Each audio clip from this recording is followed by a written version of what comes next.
इन शब्दों की समानताओं को देखकर समझ में नहीं आता कि संस्कृत से फारसी का जन्म हुआ है या फारसी से संस्कृत का जन्म हुआ है। इन शब्दों को जरा ध्यान से देखिएगा। अगर संस्कृत में अस्मिता शब्द की बात किया जाए तो फारसी में इस्मत। पानी के लिए अगर संस्कृत में आप या अप शब्द का प्रयोग होता है तो वहीं फारसी में आब हो जाता है। घोड़े के लिए देखिए मजेदार, घोड़े के लिए संस्कृत में अश्व है तो फारसी में अस्प हो जाता है। ऊंट के लिए, अगर ऊंट के लिए संस्कृत में उष्ट शब्द का प्रयोग किया गया है तो फारसी में उस्तुर शब्द का प्रयोग किया गया है।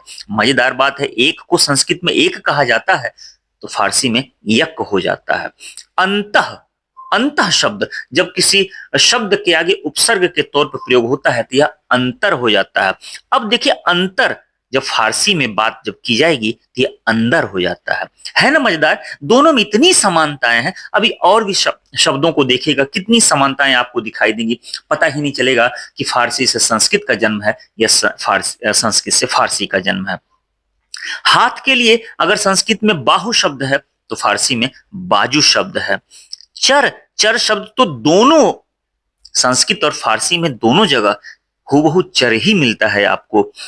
छाया, संस्कृत में छाया है तो फारसी में साया हो जाता है। दश अगर संस्कृत में है तो दह फारसी में है। दशम संस्कृत में है तो दहम फारसी में है। द्वार अगर संस्कृत में है तो दर फारसी में आपको मिलेगा।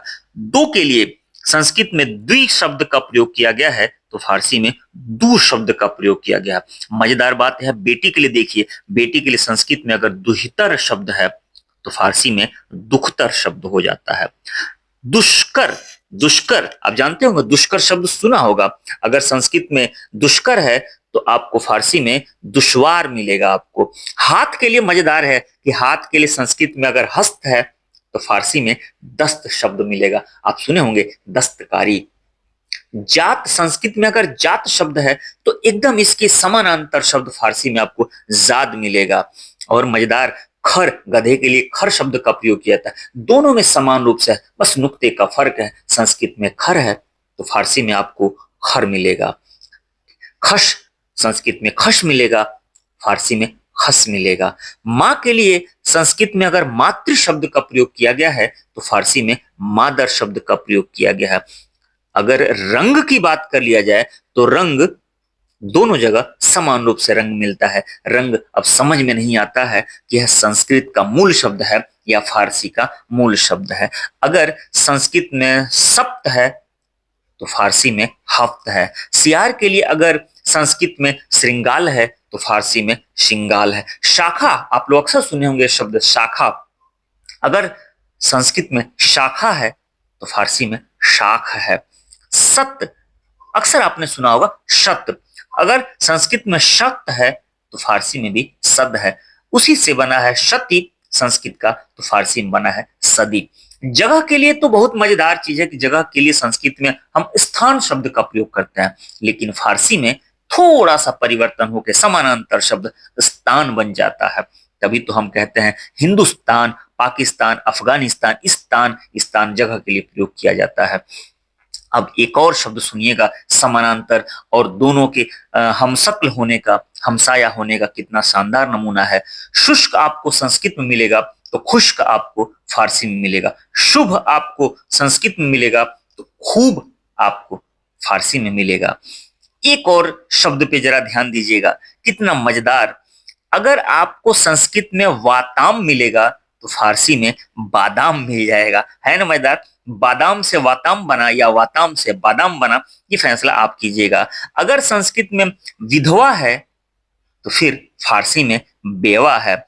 और आखिरी में एक और शब्द ले लीजिए, संस्कृत में अगर शब्द यव मिलता है तो फिर वही फारसी में जौ हो जाता है।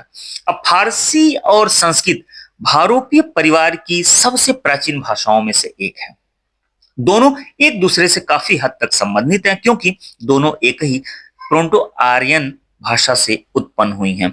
वैदिक संस्कृत और अवेस्तान, अवेस्तान जो बाद में फारसी भाषा के रूप में परिवर्तित हो गए, दोनों इतनी निकटता से संबंधित हैं कि इन्हें अलग अलग पहचानना बहुत ही मुश्किल है। यहाँ तक कि इनकी व्याकरण संरचना भी एक जैसी है और उनकी शब्द संरचनाओं में निहित धार्मिक अर्थ भी। इस तथ्य को उनकी समानताओं से भी अधिक स्पष्ट करना कठिन है, क्योंकि वैदिक संस्कृत केवल अवस्थान के साथ इसी पहलू को साझा करती है। जैसे जैसे अवस्थान धीरे धीरे फारसी में विकसित हुई, कुछ परिवर्तन हुए और फारसी भारत की तुलना में अधिक तेजी से सरलीकृत होती चली गई।